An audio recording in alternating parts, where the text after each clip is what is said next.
Hi, my name is Talia. Welcome to my booktube, Talia Nerds Out. Sorry about the background.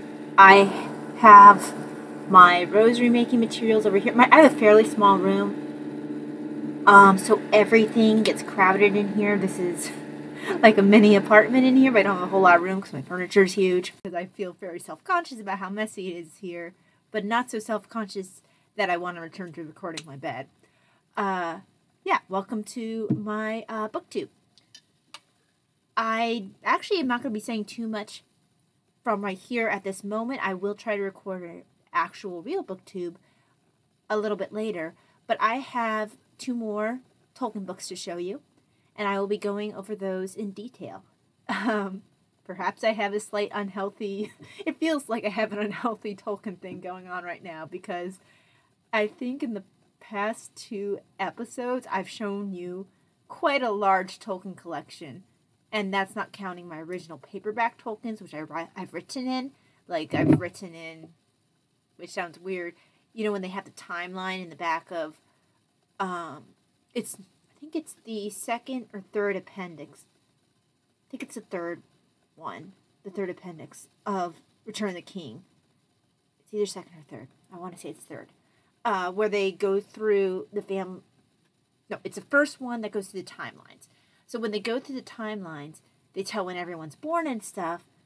So I used that to try to figure out how old all the characters are at the time of the Lord of the Rings trilogy. So in my Return of the King appendix, I have written down in the margins of that timeline how old each of the characters were at various different times, because I'm weird like that. I actually had to go to the Took and Brandybuck family. Sorry, I'm having brain trouble. Their family tree in order to determine how old they were, which, yeah, that's next level weirdness, I'm sure. Maybe some other time. Actually, I know it's back there. Give me half a sec.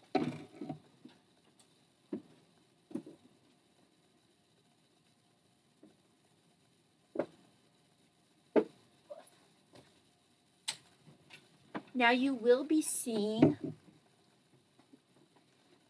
in the... Sorry, let me fix this. It gets a little cold in this house because, you know, we're trying to save a bit on heating. So it gives me a chance to wear my hand knits. There we go. This is actually my design. So that's one of the patterns I sell at my Etsy shop. And I also have, there we go, a slight love of bunnies. Just a little. Okay. So this is my original Tolkien collection. This one's a newer book. I got them all used, but I mean this cover's okay. You can tell that it's been beaten up a little bit, but it's a pretty typical, you know, normal paperback. No writing in this one. I do look forward to actually reading my hardback version with the illustrations, but this is just a nice one to be able to carry with me. Then I have this cover I really do love. This is my very used Fellowship of the Ring. I'm quite sure I picked this up at a secondhand shop. The cover's all beaten up. It's got like a little bit of a tear back here. Got a good picture of Tolkien. It's got an old book smell to it. I don't think it even has like... Okay, it's a very... Okay, so this is... no, I thought it was going to say... Okay, 1973 is when the foreword is. Valentine books, and you see you have the elfin script down the bottom. Trying to see if it gives me an idea. No, it doesn't really give me an idea of when this came out. But I mean, when you could pick up with a coupon The Hobbit, The Fellowship of the Ring, Two Towers, all the books for, okay, you can pick up each of the books for $1.95, or you can pick up the Tolkien box set for $7.80. So you know that this is an older book, because there's no way you could get a box set of Tolkien's books for $7.80 now. So, older book. I absolutely do love this paperback, and I won't get rid of it. But I am happy to have my illustrated version too. But I love this cover so much. My next one is another cover I really love. This is, so like this one, okay, this was a, I think it was a it's Bouncing Books Fantasy. This one was Del Rey. And I'm not the person who like goes and tries to find all different editions and tries to collect them. I don't have the space for that. If I could, I probably would, but yeah, I simply don't have the ability to do that. Okay, so this is ACE, excuse me, science fiction classic. It was 75 cents, it looks like, which is crazy. And look at my cover here. I actually had to tape it at one point to keep it together. Some of this is my tape. Well, I think it all is my taping, because the cover was starting to fall apart. So I love, it has, it's very used, which again, is my favorite thing.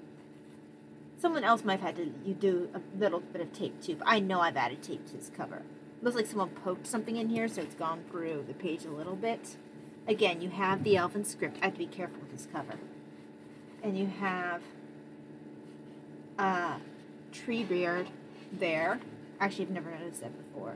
Oh, and we have a little bit of a bio on Tolkien here. Very short. J.R. Tolkien is a scholar of English philology. He received his education at King Edward VI School and at Exeter College, Oxford, and has since been teaching English language in the University of Leeds and at Oxford. He has published several studies on Beowulf, Middle English philology, Chaucer, fairy stories, etc. And in 1937, wrote a book for his children, which was soon known and loved throughout the English-speaking world, The Hobbit, published in the United States in 1938.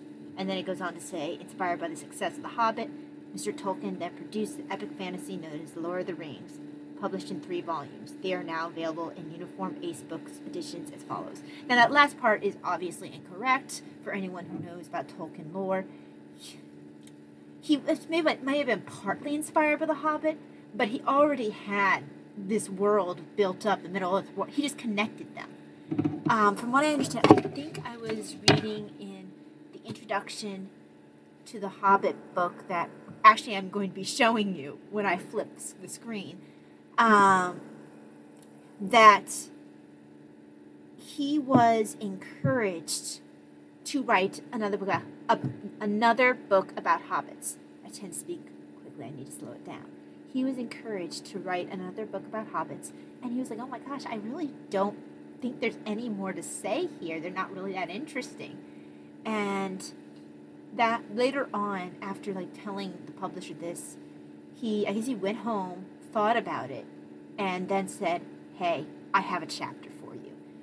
But the idea I got is like, okay, he had this Hobbit thing that people really wanted more of, but he also had this world that he was working so long on, the Silmarillion. So I think, if I remember correctly, he just was like, okay, let's combine these two things. So the publisher gets what they want, and I get to play more in this world that I spent so much time building and I love so much. So I think that's probably more correct than what is mentioned in the introduction there. And I always hate when they have a synopsis at the beginning of the book. I don't know why they do this. Like, why? Why? I'm just going to be reading the book. Like, why would you give me a synopsis? My Jane Austen collection does the same thing. It gives me a synopsis of the book when I'm going to start it. I'm just like, why would you do that? Don't. I'm going to be reading the book. What's the point? I mean, the only thing I can think of for this one is maybe the only thing I can think about for this one is at least they might be trying to get you to catch up. Like, okay, I read the other books, but it's been a while. Let me give you a synopsis of what came before. And it does look like that's what this is doing. I don't know why my Jane Austen books do it, because they are not. They are not the same thing. They aren't books that build off of each other. This I get a little bit better. But anyhow, no illustrations in here. Just, your normal paperback on the inside. And gotta be careful with this cover. Yeah, the books are 75 cents each, which cracks me up. Okay, so I think, the cream of the year science fiction stories is in this new Ace anthology, World's Best Science Fiction 1965. So this here is a 1965 book, which explains the price.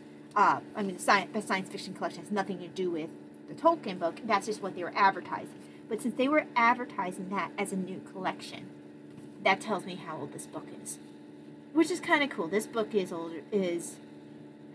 My parents were only like 4 when this book came out, so this particular edition. So that's fun.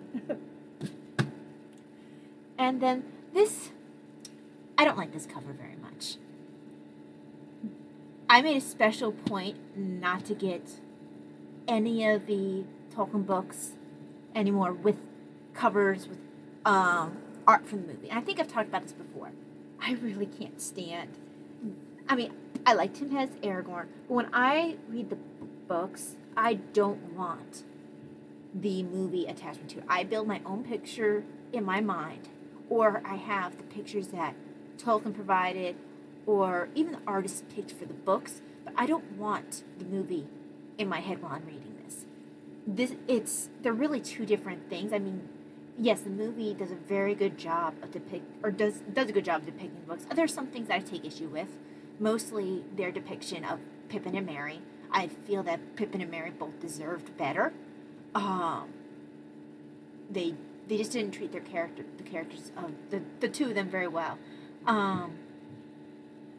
The way they handled some of the stuff with Sam and Frodo and Gollum, I felt like that could have handled better. Don't get me started on Faramir. Poor Faramir deserved better. And Gimli could have gotten a little bit better. They kind of made him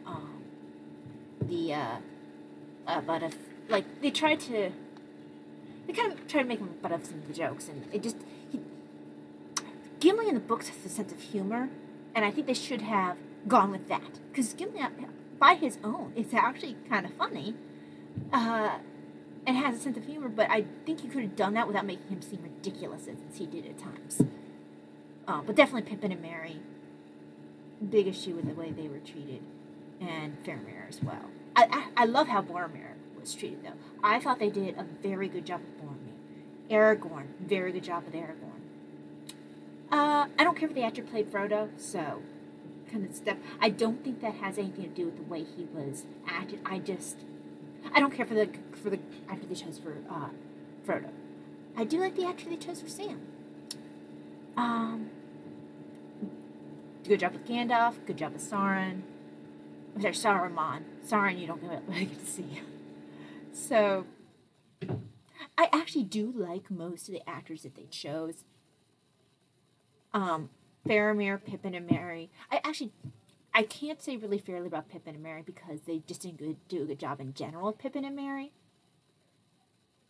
They should have looked younger, because Pippin and Merry were the babies of that group. Pippin was either in his tweens or barely out of his tweens, and he looked older than Frodo. I know Frodo had the ring, and that was aging him.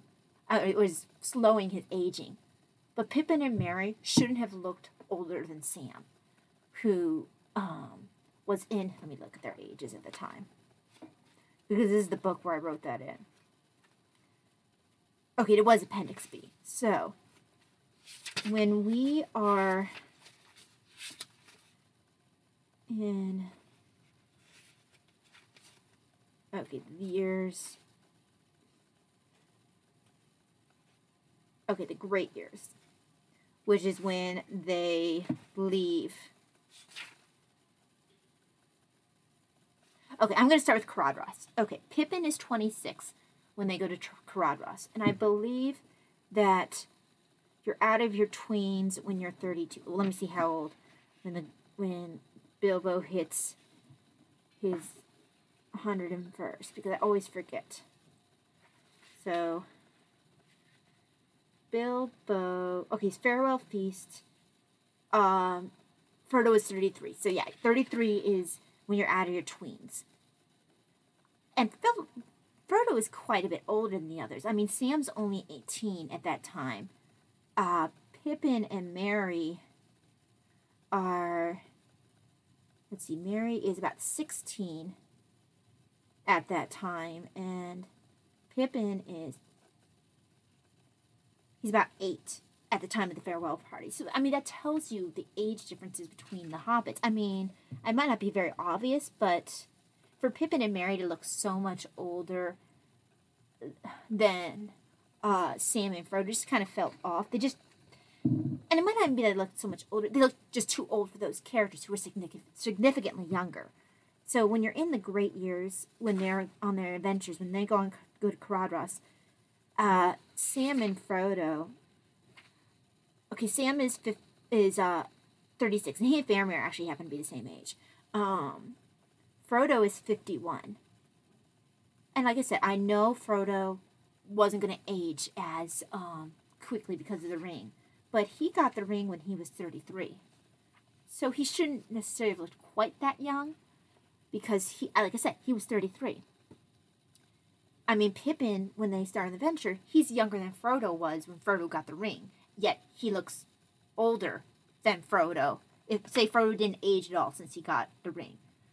But Pippin should still look younger than Frodo because he's younger than Frodo was when Frodo got the ring. So Pippin is 26. Where's Merry? Merry's 34. So Merry's only a year older than Frodo was when Frodo got the ring. So really, there shouldn't be Frodo, again, should not look younger than Merry, because even if he's just stopped aging at 33, Merry's not that much older than he was when he got the ring. And the same thing with Sam, who is 36. So I just thought there was a miscasting for Frodo. I would have liked to see Pippin and Merry cast differently. I liked the guy who played Sam. They could have kept, if they kind of like built the way that everyone was aged around him, I think it would have been fine. But, I mean, that's a bit nitpicky. And here's my writing in my appendix. But that's being a super nerd. I mean, I know it's not necessarily the most important thing. But yeah, I've written this. It took me a long time to get Pippin and Merry's correct ages down, because their birthdays aren't mentioned here. So I had to go looking in the Brandy books, like see when I had to really search too to find Merry and Pippin. And then I say, oh, okay, there's when he was born. And then I had to do my math based on that. Pippin was the one that was really hard to find. I almost despaired of finding him. And then eventually I did. It just took forever to find him. I can't find him right away right now, but yeah, it was very hard to get both Pippin and Merry, get their ages. But yeah, I mean, I'm not terribly fond of this cover because of that reason. But I mean, this is a good paperback. Wish I had a different cover, but that's not a big deal. I will always keep this paperback because it has my notes in here. And yeah, that's my nerdy monologue about my paperback trilogy. I'll put those away later. I feel like I have a paperback Silmarillion somewhere. Well, I know I do because I was reading it. What did I do with my Silmarillion?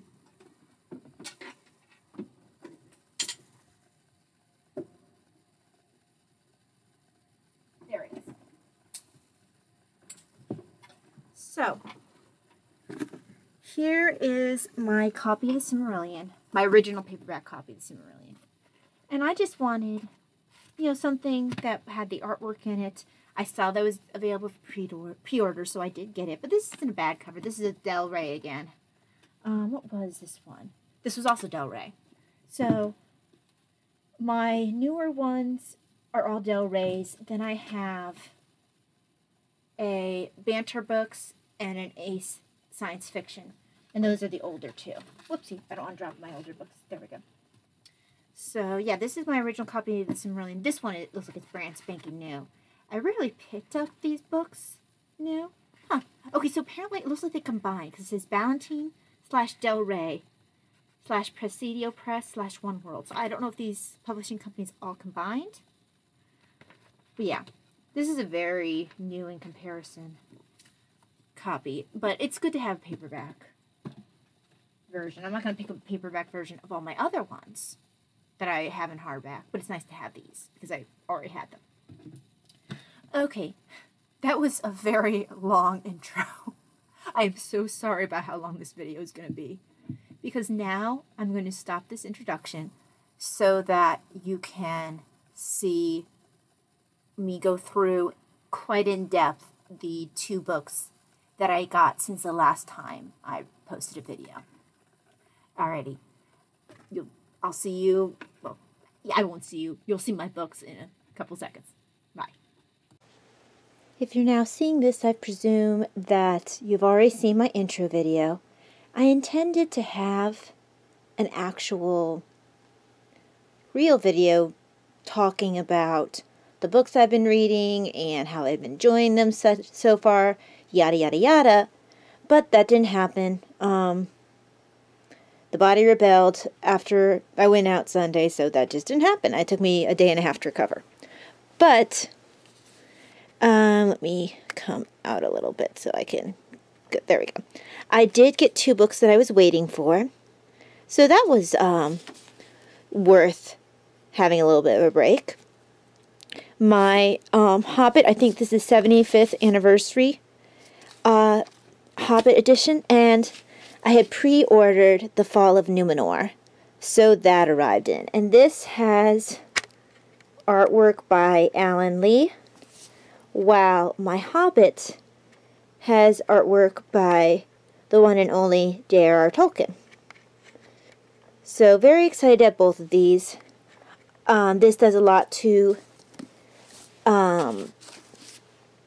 start filling out my collection of Tolkien books a bit more. Last time I posted, you saw the rest of my collection thus far. I am missing a few smaller things. I think I'm missing Unfinished Tales and things like Leaf by Niggle and Tom Bombadil's Tom Bombadil's Adventures or something like that. Something about Bilbo's song. A couple of the more random things here and there. But I think I have most of Tolkien's big deal things.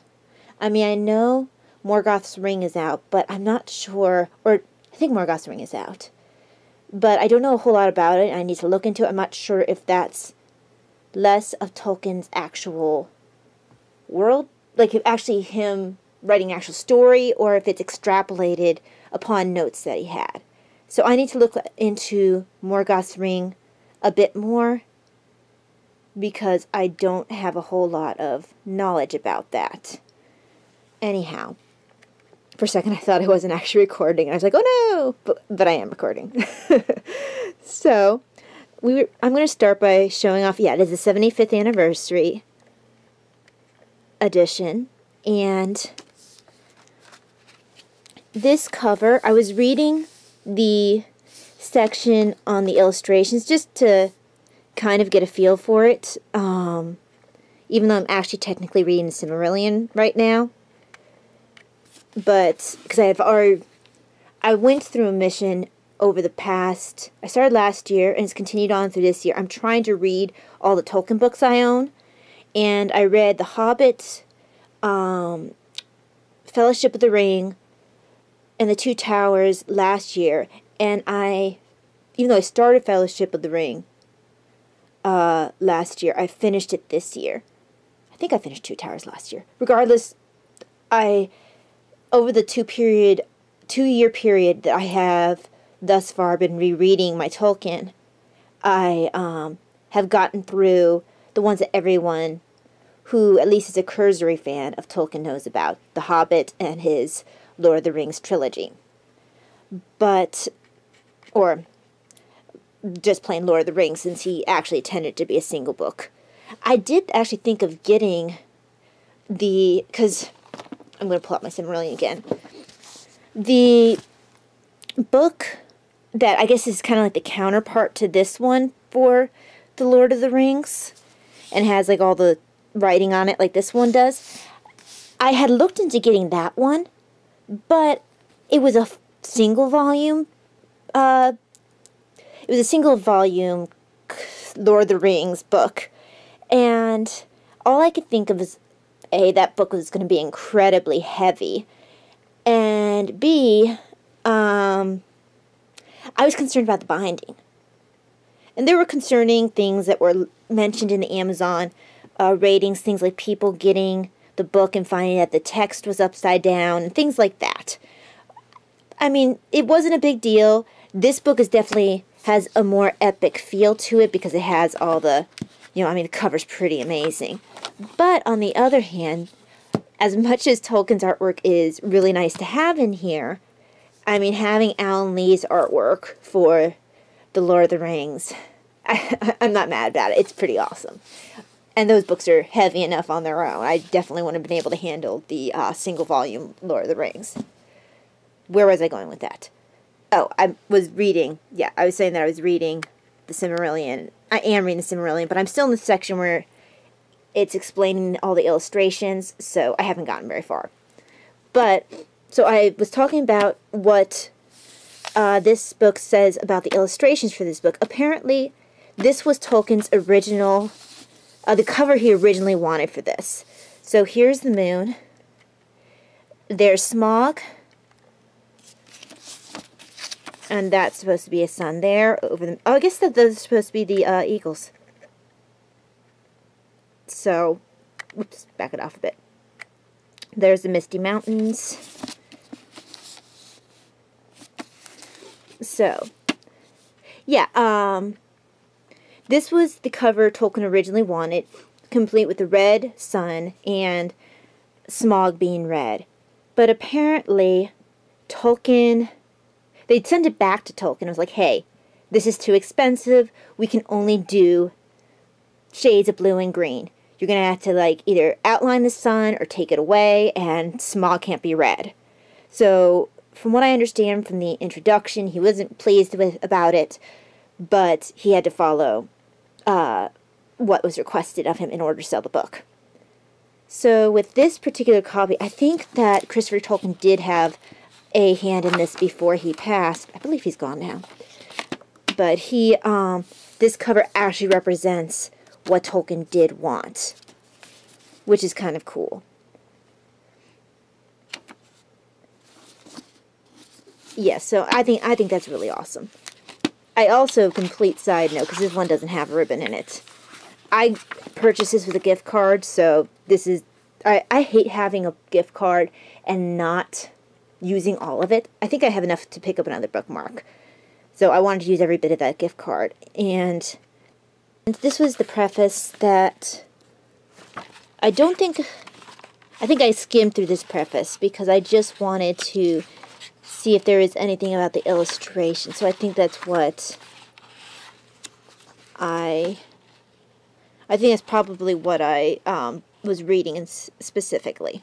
Although I do want to read this introduction more into detail. There seems to be some fun notes about him and his kids while he was building this story.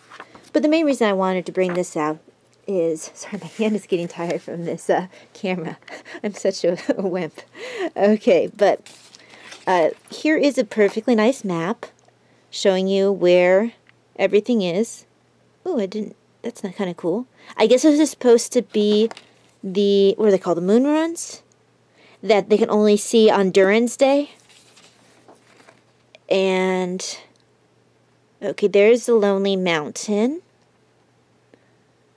And, okay, oh, yeah, there's, looking for, the Shire. The Great Worms, well, that's, I guess... Why is there a random hand pointing at the map?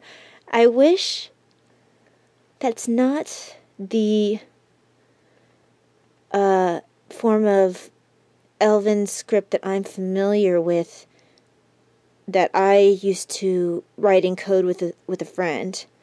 I mean, I don't think that's dwarfen. I think that is actually elven, but I think that might be the other form, the one that I didn't learn. Hang on, I need to adjust my grip on this because this is making my hand tired. Okay. Maybe the... Shire must be over here.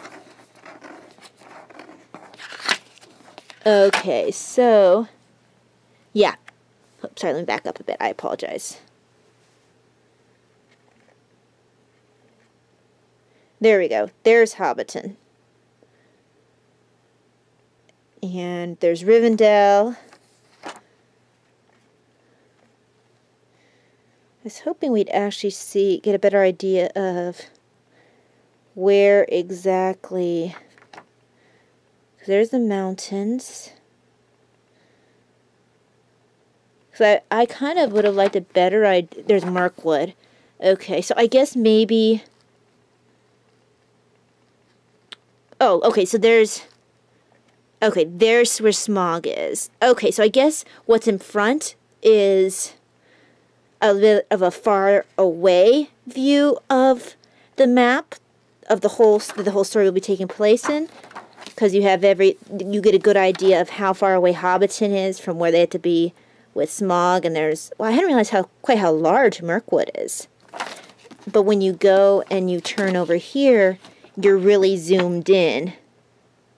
And there's Lonely Mountain a lot closer. So, okay. For whatever reason, this was the bigger picture here. But most of what I wanted to show... Well, there we go. Nice. This is Hobbiton. And I'm guessing that must be Bagshot Row. And up here at the top... I zoomed in too close. There we go. I'll come closer instead. This must be Bag End at the very, very top. I bet that's Bilbo's green door that's open. So very cool. I think one of these lower doors probably are where the Gamgees are. I've never been able to quite figure out where exactly on Bagshot Road the Gamgees are in comparison to Bilbo. I kind of got the impression they were lower down on the hill, but close enough that they had, easy access in order to work on the gardens and stuff. And it's weird, I don't usually think of houses in regards to the Hobbits. I mean, that looks almost like a tavern, maybe. Maybe that's like a meeting house, and this is a tavern over here. You just don't usually think, this must be the mill here. But yeah, I don't usually think of buildings much with the Hobbits, but I guess they must have them. They just live in hills. Or under hills, rather. Oops, I'll come back to that one picture. And the text, well, not huge for this, is a decent size. Okay, so, ooh, nice picture of the eagles. You know what, Tolkien could draw. I mean, I wasn't as impressed with some of his pictures in the Silmarillion, but I really liked the ones for the Hobbit. Bilbo woke with the early sun in his eyes. Okay, where's Bilbo? Okay, I think maybe Bilbo's there? I think maybe. I'm not completely sure. Because I haven't actually had a chance to look at these pictures, but man, isn't the eagle nice? That is just lovely. Okay, then...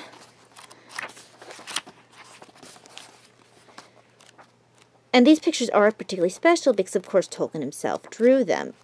Let me just make sure there's no other pictures. Yeah, I thought there might be another picture.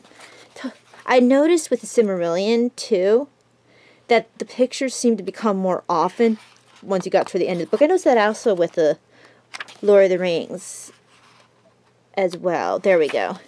So this is... Oh, this is when they're in the... in the... Sorry, my brain's not working. The casks of alcohol. I don't think it was wine. I can't remember. Yeah, I don't feel like looking it up. It's from the larder. Actually, I think it might have been several different... I thought it was alcohol, but there might have been other things in that as well. But, whoops. I seem to feel as there was, because someone had something that didn't smell particularly good. But I think Bomber had, like, alcohol in his because he came out, like, half drunk. Yeah, so they are making their escape from Mirkwood. Yeah, and there's Bilbo on top of whoever's he's on top of.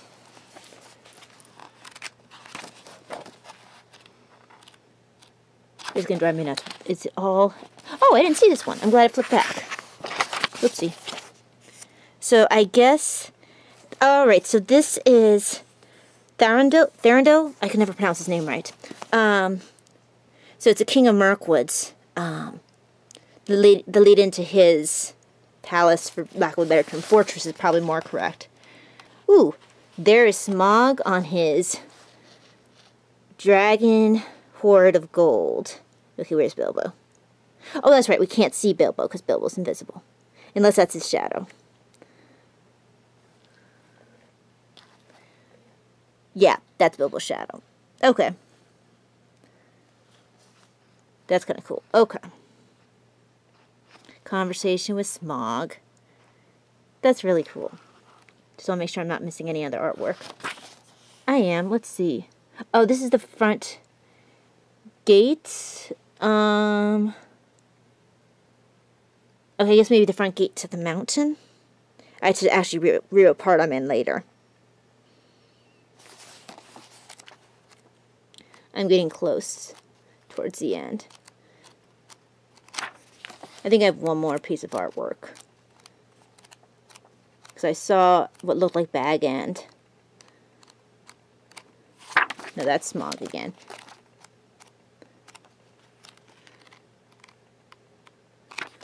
It must not be far enough down.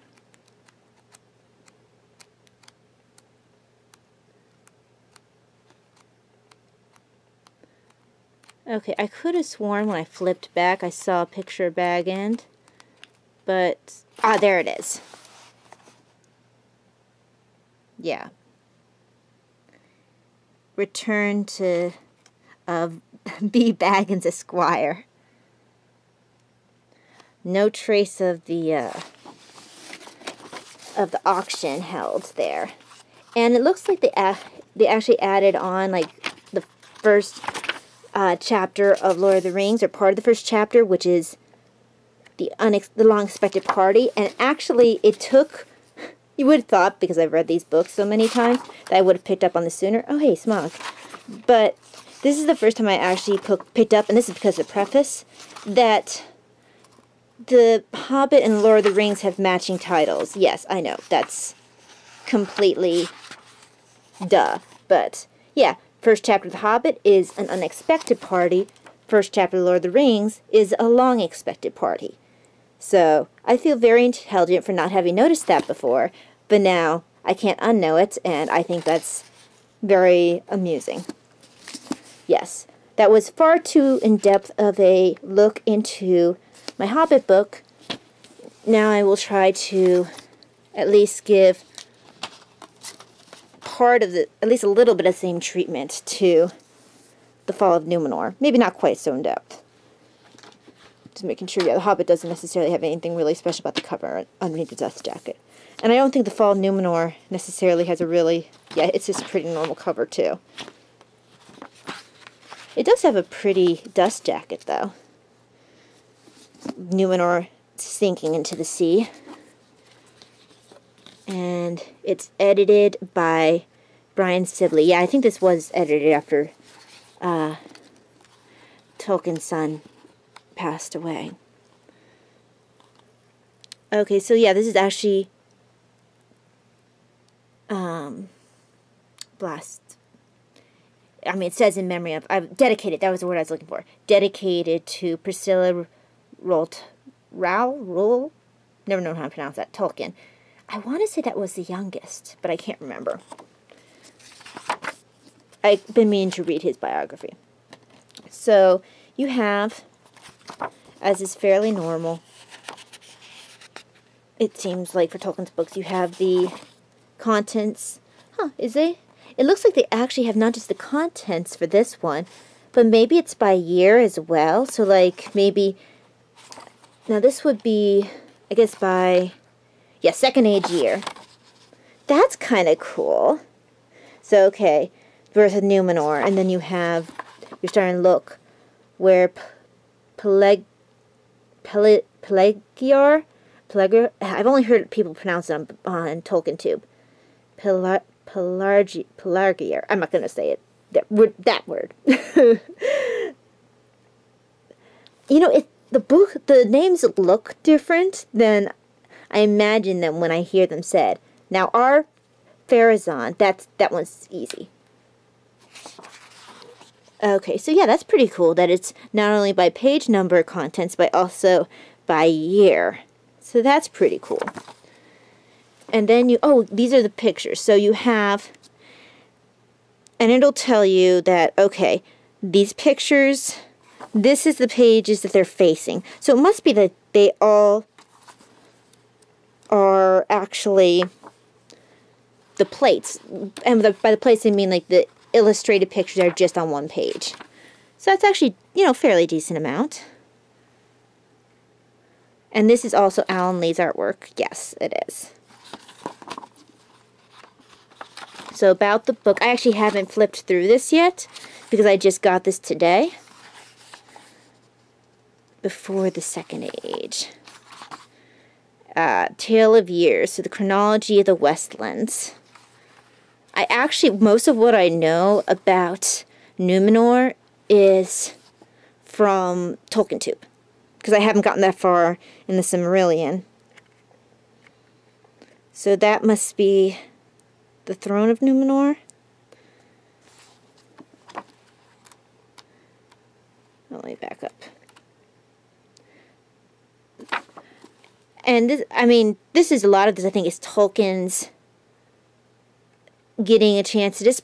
Tolkien never stopped building his world. I don't think he would have ever stopped building it. He was truly an author, and not only an author, but a world builder. And he would have always kept Middle-earth alive, just because he loved it. Eregion, founded by the Noldor. This is all going to mean a lot more to me once I get farther into Silmarillion. Sauron begins to stir again. So these little pieces of art. Oh, isn't that gorgeous? Numenor in its glory. Wow.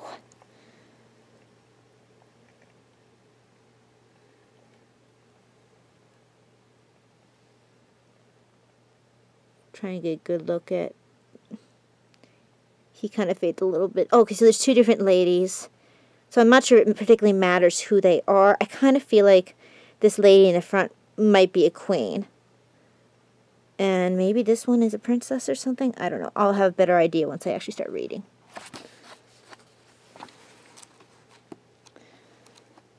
So, more of the artwork. I actually really enjoy...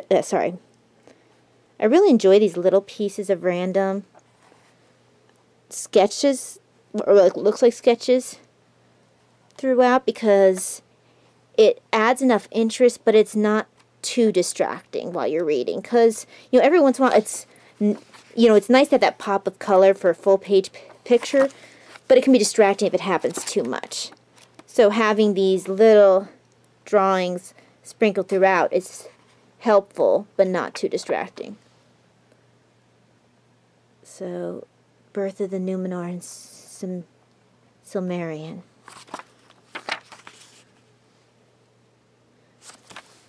And I just wanted to at least hit a few more of the colored plates. The Wedding of Aldarion and Erendis. Oh, that's right, because Erendis was not... I'm trying to remember. She was the one who wasn't allowed to be queen. Yeah, she wasn't... I think she was the one who couldn't be queen, because at that time she could not inherit the throne. I had to look... Like I said, all of my knowledge is from...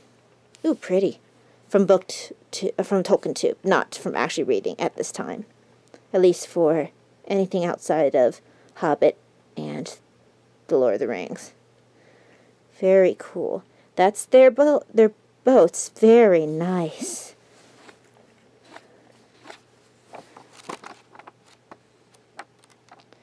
I'm probably going to flip to show a few more because my hands are getting quite tired. I'll try to, as hard as it is to do so.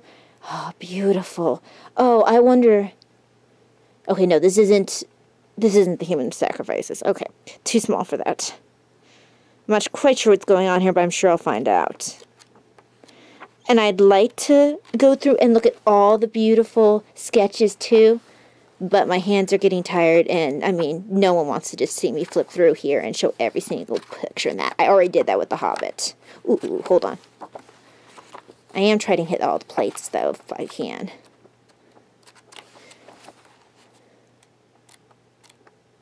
There we go. Ooh. Oh, I think this might be Numenor just about to go into the sea. Or maybe the army being taken down. I will find out. That's pretty much... Ooh, this is going to be the battle that led up to it all going down.